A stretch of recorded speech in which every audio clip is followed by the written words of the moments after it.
Hello everyone, this is Defense Politics Asia, and this is the summary or situation report or SITREP for the day of 798 for the 1st of May. This does not include the 2nd of May's Russia's report that has already came out as per this recording, but I'm not including that because I want to leave it for tomorrow. So there's one frontline change from the last frontline changes report. It's over at Novy. So over at the Bakhmut Front at Novy, what happened is that there is this geolocation that contradicts a little bit of the Russian the other geolocation. So this geolocation originally mentioned in the frontline changes report show Russian forces entered the Novy again. However, there is this another geolocation that came after posted by Military Summary on his Telegram channel. This one is a TOS 1A strike. So this puts into question whether this is now a capture because we do not know which one came first. So this is the problem with video footages. We do not know when it is recorded. It could come up late. The timing may be different. So we're going to change this into a gray zone. So this is going to be just a possible presence. It's no longer a Russian capture. So just to reflect on the change in terms of the reality, or based on the best information that we have right now. So we go into the strategy and tactical reporting, and before we go on, this map here, the link is in the description below at defensepoliticsasia.com/Ukraine, and on this map you can also find the latest reports and yesterday's report, and also of course all the past days reports. And then there's some extra things like the link to DPA Open Mic, and of course how you can help to support DPA, their Patreon and whatnot. So just want to promote a little bit, and of course follow DPA's Telegram and Twitter. We go into the Southern Front. So we have fighting reported at Kharkiv. So this is as usual. Ukrainian Defense Ministry said Kharkiv is still under attack. I have rumors from the ground that there's some possibility that Kharkiv has fallen, but this is not confirmed yet. This is just rumors for now. So it is what it is. And in terms of geolocation, we have to talk about this one at Odessa. There's a missile strike causing a large fire in Odessa. So there's one strike over there. Over at Kisomis, over this location, there is 2 airstrikes. There's a FAB on the FAB bombs on Ukrainian positions. So there's 2 strikes around here. The entire saga of this weird island that the Ukrainian side claimed to have captured has went out of the window. They kept quiet about it. They no longer want to talk about it. So it must be very embarrassing to make the big claim. And then but I did mention it is strategically unimportant. It makes no sense for the Ukrainians to try to capture it and even declared that they have captured it. Like, it is kind of meaningless. So opposite of Kharkiv, over at Tekhinka, there's also an airstrike reported hitting Ukrainian forces. This definitely is one of these troops that is probably supporting the operation at Kharkiv that's getting hit. And then we zoom out, there is a few strikes. This is reported by the Russian Defense Ministry. They reported shelling over Svatove and Avdiivka. So these 2 locations is the best I can find. So this most likely is these 2 places. So that's all from the Kherson Front. We move into the Zaporizhzhia Front. Over the Zaporizhzhia Front, there is a fire attack on Ukrainian forces over at Kupyansk, according to the Russian Defense Ministry.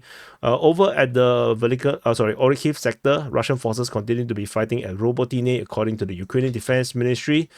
And there is fighting reported at Luhansk, according to the Russian Defense Ministry. So Luhansk probably is just fire attack, I believe. So let me see. They say that they occupied more favorable lines, defeated manpower and hardware over at Luhansk. So Lugoskoye. So we shall see how this progress. In this area, I don't expect much changes in this area. So because this is a quiet front, the Russians are not focusing on this front line. We move on. Okay, just before I move on, the reason why the Russians will not focus on this front line, because as you can see, there is actually a lot of entrenchment around this area as well. And the fact that if the Russians push in this direction, this is actually a shorter distance from shorter distance from the border with Poland, which means reinforcement, resupply, ammunition can all come to this front line faster. So the idea is to, of course, stretch the Ukrainians and make them travel across the entire of Ukraine to do reinforcement and resupply. If you go to Zaporizhzhia, it's a bit nearer, so there's no point to do it. So that's the point. That's also why I say Kharkiv offensive is unlikely to happen, because why make their logistics simpler? So go on to the Donetsk Front. Over at the Donetsk Front, the Russian forces continue their offensive. This is the Donetsk Front, and the Russians are attacking over at Staromayorsky, at Urozhaine, towards Vodian, and at Novomikhailivka, Georgievka, and Krasnohorivka. So this is the strategic situation right now over at the Donetsk Front. Over at the Velika Novosilka sector, there is multiple geolocations. Based on the latest mapping by DPA UA, they considered that the Russian forces have counterattacked and taken the entire southern outskirts of Urozhaine, which means that they are denoting that the Russians have now launched a major offensive into Urozhaine right now. And this comes after the Ukrainians previously launched a counter-attack. They managed to capture at least one of the houses around here, and now they got ejected immediately, with the Russians launching a massive offensive, capturing even more grounds in the southern part of Urozhaine. And this attack comes not alone. There is also geolocation of helicopter guided missile strike in Staromayorsky, and there is this is a guided bomb, glide bomb, not glide bomb. This is guided bomb. So guided bomb strike over at Urozhaine. So the Russians are having a severe advantage against the Ukrainians through their air superiority, and this basically turning the NATO strategy on its head against the Ukrainians. So it's quite a terrible situation for the Ukrainians right now. So that's all from this sector around here. Just off Velika Novosilka, there is a Lancet strike on the Ukrainian tank just off Velika Novosilka, and then we move on further. There's nothing much to talk about over at Novomikhailivka, as well as the fighting towards Vodian. We move into the Marinka sector. There is fighting reported at Georgievka. There is a geolocation of Ukrainian armored fighting vehicle getting destroyed just off Boyeda. Over at the situation at Krasnohorivka, there is no updates. There is just fighting reported at Krasnohorivka according to the Ukrainian Defense Ministry. And then there is some geolocation of Russian shelling of the Ukrainian forces on the eastern part of Krasnohorivka. So tentatively, situation remain unchanged. We shall continue to wait and see. Maybe the next update will be a sudden change of a lot of frontline change again. So let's see how this progress. We move on just to the rear position of Krasnohorivka. There is a counter-artillery strike on Ukrainian Haubizel over here, and over at Kherson, there is a Russian airstrike over in the rear. So it's interesting that the Russian airstrike went all the way to the rear position. So there must be a lack of targets for the Russians to hit. There's no obvious targets, because in modern warfare everybody hides. Everybody is hiding. Everybody is afraid of drones and surveillance. So yeah, the targets is probably hard to come by. We move into the Avdiivka Front. So at the Avdiivka Front, so let's see how to stretch. This front is getting a bit big. So we have fighting reported in the southern part of Pervomaisky and Netolove. Ukrainian forces counterattack at Netolove, fighting towards Yasnobrodivka at Umansky. At Semenivka, Ukrainian forces counterattack at Semenivka, counterattack at Vedaichi. Russia attack Novoporovsky. This is... what is this place called? I forgot. Solovyove. Ukrainian forces attacking Solovyove. Russian forces allegedly also attacking, clashing with them. Russians are attacking towards Sokil, attacking towards Progress, and they're attacking in the area of Pocheritine, and attack towards Arkhangelsk. I think it's probably from this direction. Ukrainian forces counterattack at Novokalinove. Russians attack at Kharkiv, and also fighting towards what is this? Kalinove. So this is totally off the map because the front line has stretched so much we can't even slot fit everything in right now. So this is the current strategic situation at the Avdiivka Front. Very complex. And the most interesting thing is the Ukrainian Defense Ministry mentioning progress or progress. Definitely it's not pronounced as progress, it's actually progress, but they like to put the G to H, so what the hell. So this mentioning of progress is really concerning, which means that the Russians are now actually pushing in this direction, as per I have mentioned before, following the railway line, and they can actually go around to the rear and attack to the rear position of this entrenchments. So yet another prediction might be coming true, but we will continue to monitor. Maybe it will not play out, because who knows, the Ukrainians maybe do counter actions and force the Russians to abandon the plans. It's important to note that when I talk about all these possibilities, I'm not making a prediction. I'm basically making an analysis saying that what is the Russians planning to do and what is likely they are trying to do. It doesn't mean that the Ukrainians will sit there and just get hit. No.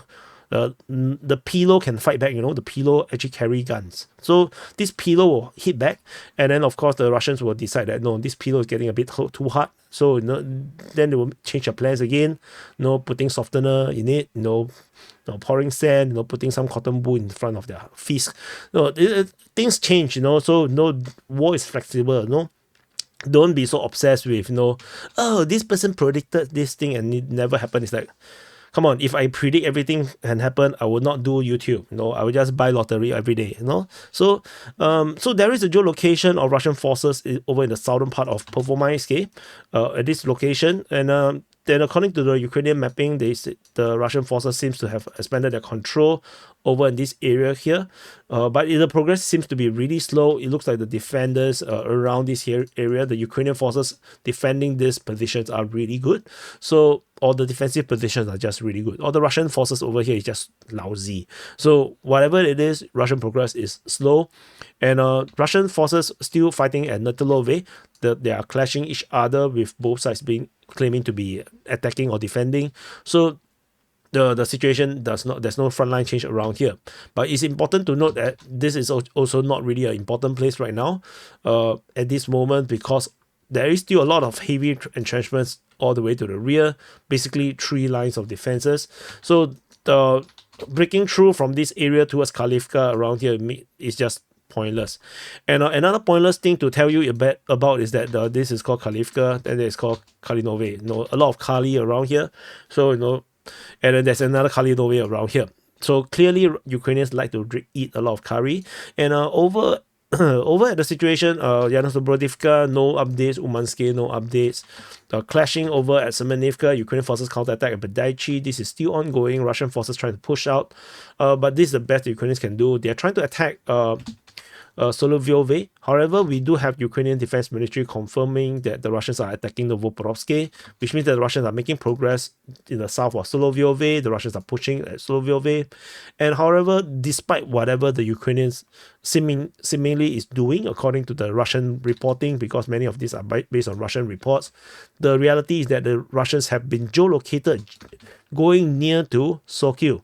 And this geolocation of Russian progress basically invalidated everything the Ukrainian claims around here, because to reach this point, all of these locations have to be captured, which means that the Russians are now making a massive push towards Sokil.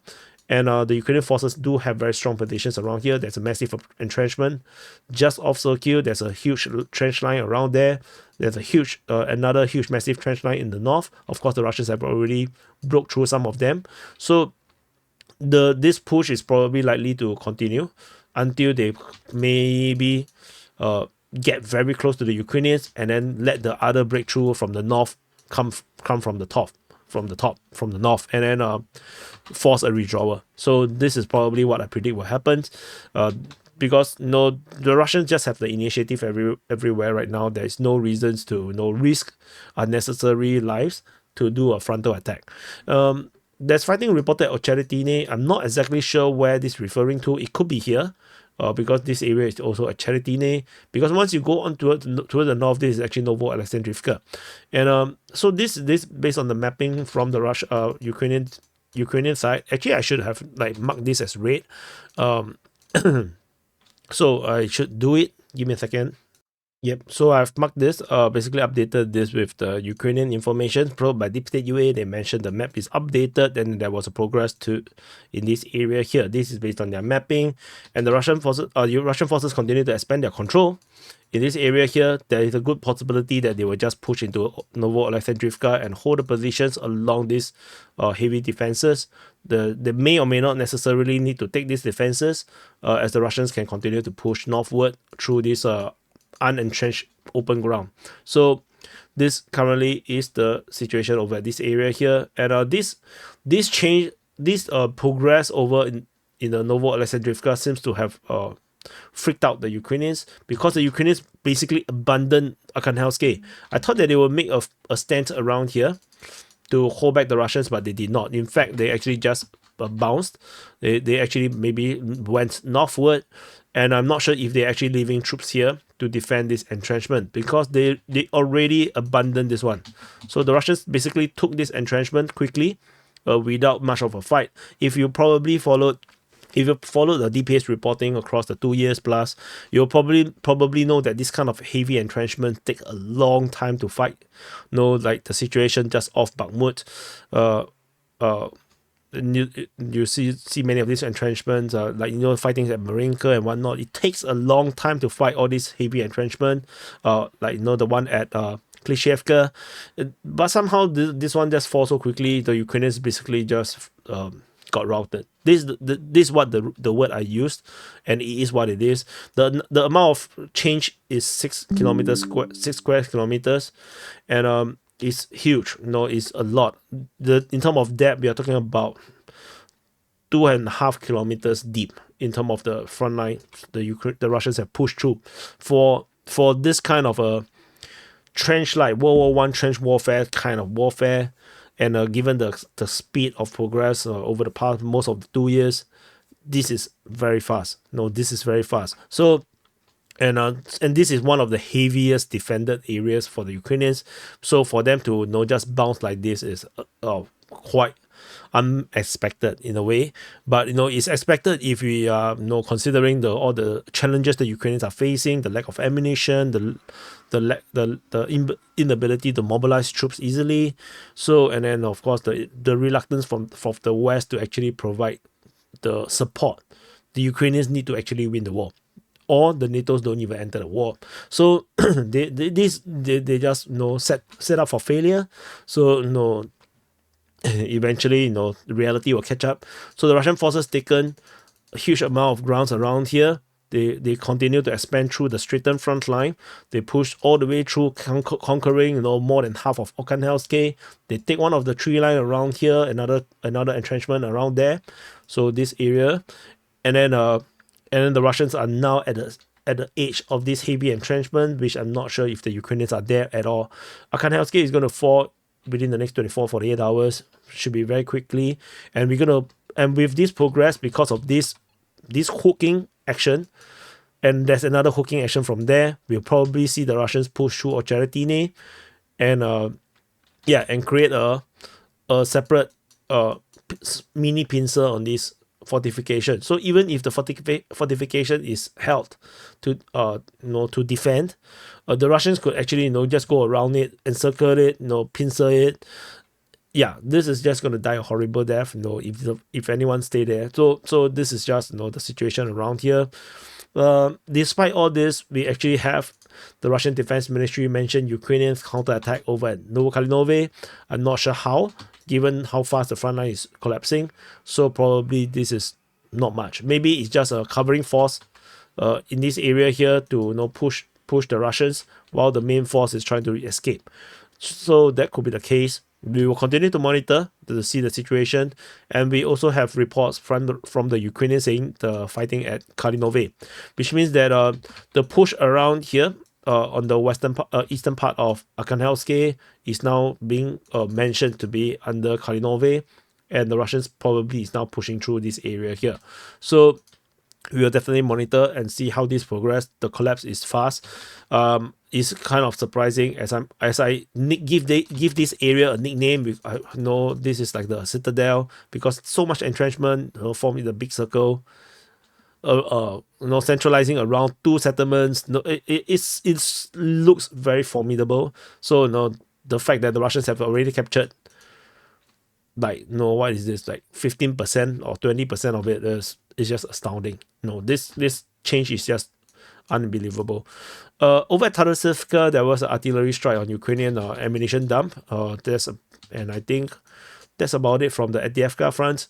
So I'm definitely expecting more changes over the next 24 hours because the front line is just collapsing. This is exactly what I said the Russians should do when the Russians first broke out from Avdiivka. And then after they captured the coke plant, they went for Semenivka, Olivka, and Badaichi. Ukrainian forces at the beginning was struggling. They were attacking Olashkine and Tonenke and Siverne, all these things. And the Ukrainians was actually panicking, but the Russians did not press their advantage. As a result, the Ukrainians managed to reorganize and managed to hold a defense, causing the creation of the BOT line, the BOT line, and this BOT line held for a long time. So now you see, this is what I mean. When you don't let the enemy, the defenders, catch a breath, you keep pushing and keep doubling down, and don't let them regroup and find a breather to regroup their defense. This is what will happen. You will just break through and break through and break through. Yeah. So let's see how far or how long the Russians can continue doing this. Over at the Niu-York Front, Russian forces attacked Pivdene, Ukrainian forces attacked at Sumy and at New York. So this is a sideshow. Nobody cares, I know. And we move on to the Bakhmut Front. Over at the Bakhmut Front, the fighting reported at Klishevka as usual, as well as Andriivka. Again, nobody cares, I know. Over at the Novy region, there is Russian geolocated to seemingly enter Novy again from the north. However, the geolocation, as mentioned in the Frontline Changes report at the beginning of this SITREP, shows that this information is not very clear, but we do have information about fighting at Novy according to the Ukrainian Defense Ministry. And zooming out, there is shelling reported at Konstantinivka according to the Russian Defense Ministry, and that's about it. We move into the Siversk Front. At the Siversk Front, Russian forces attack at Bilohorivka, the Luhansk region, Bukanokanyamsky, and Spurny. Geolocation of a Russian guided bomb hitting guided aerial bomb. So hitting Ukrainian forces just near Spurny. So which means this is somewhat of a close air support in a way. So we shall see how this develops. Tentatively, this entire Siversk offensive seems to be very dull. It did not seem to break through anything. So the Ukrainian defense line seems to held up. So Siversk Front whole.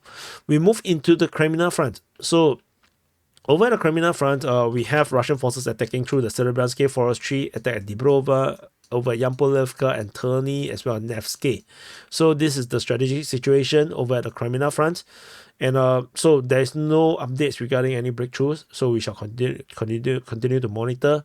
But as mentioned in the last SITREP, Kreminna Front is part of a larger front line stretching all the way to the Kupyansk Front.